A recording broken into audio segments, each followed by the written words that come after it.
सोपे आहे सर्वाहुनी शहाणा तो धनी घेतो येते लगती सायास जावे वनांता सुखे तो घराना. या अभंगाचा सारांश हाच आहे, भगवंताचं भजन करा. 24 तास माझ्या देवानं तुम्हाला दिलेले. मी बसणाऱ्या मंडळीला आव्हान करेल, हे बसणारे मंडळी नो, 24 तासातले 23 तास शेती करा, उद्योग करा, राजकारण करा, धंदा करा, काय करायचं ते करा, पण 1 तास माझ्या देवासाठी देत चला.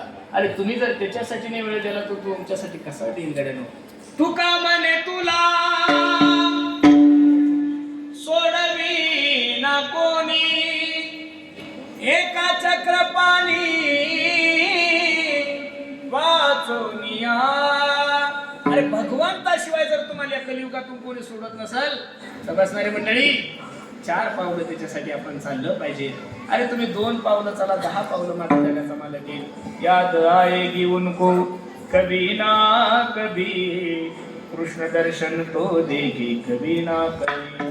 ऐसा विश्वास मन में जगाते चलो, कृष्ण गोविंद गोपाल गाते चलो, काम करते चलो, नाम जपते चलो, हर समय कृष्ण का ध्यान करते चलो, कृष्ण गोविंद गोपाल गाते चलो. मंडळी, मी तुमच्या समोर एक भीक मागण्यासाठी आलोय. चातुर्मास करताय तुम्ही, 4 महिने आपल्या गावामध्ये एवढा सुंदर सत्संग होतोय, पांडुरंगाचं सुंदर असं मंदिर आहे. मला तुमच्याकडे एक भीक मागायची आहे.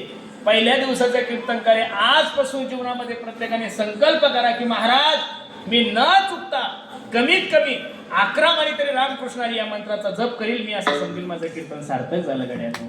बाकीचं कशाला काय घेत असतात. म्हणून कीर्तनकाराचं काय, माझ्यापेक्षा जर किती जरी मोठा कीर्तनकार आणला तरी मला नाही वाटत आपण सुधरू म्हणून. सुधारायचा विषय नाही, फक्त भजन करायचं आपल्याला. काय करायचं? भजन करत राहा. रामकृष्ण हरी रामकृष्ण हरी रामकृष्ण हरी. काहीच नाही महाराज. कधी जर वृंदावनला नसेल गेले ते तर वृंदावनला जा ना महाराज. अरे विदेशातले लोक, फॉरेनच्या महिला तिथं येऊन नऊवारी साड्या घालून, कपडाला गोपीचंदन टिळा आहे, गळ्यामध्ये पवित्र तुळशीची माळ आहे, कंठी आहे आणि हातामध्ये गोमुखी. श्रीकृष्ण गोविंद हरे मुरारी, हे नाथ नारायण वासुदेव.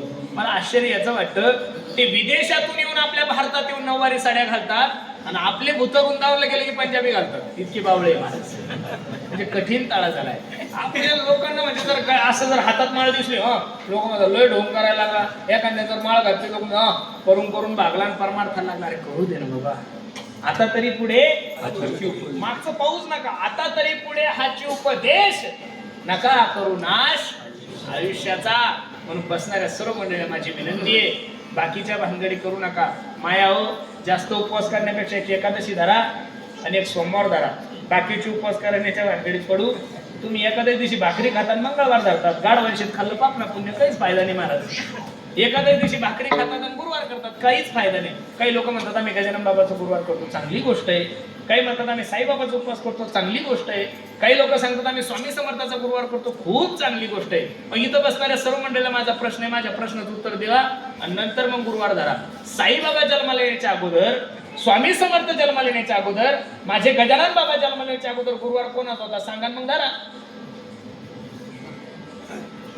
आणि या तिन्ही संतांना जन्माला 100-125 वर्ष झाले ना, मग 100-125 वर्षापूर्वी गुरुवार कोणाचा होता सांगितलं पाहिजे का नाही. एकादशी धरावी याच्यासाठी भागवतामध्ये नवमस्कंदामध्ये अंबरीश राजाचं चरित्र आहे. सोमवार धरायच्यासाठी गाथ्यामध्ये तुकोबरायचं प्रमाण आहे. गुरुवार धरण्यासाठी, शनिवार धरण्यासाठी, बुधवार धरण्यासाठी, अहो रविवार सुद्धा धरायला लागले लोक. रविवारचा काही संबंधच नाही ना. शास्त्रामध्ये 2च उपवास सांगितले, व्रत एकादशी, सोमवार न करीती कोण त्याची गती होईल नेनो. सोमवार आणि एकादशी जर तो धरत नाही, काय त्याची गती होईल देवा. अवघडे मारिती जोडीती जोडीती. जोडणं कळतं माया तुम्हाला, मी सांगतो तुम्हाला. पहिल्या माया त्या साळ कळते ना.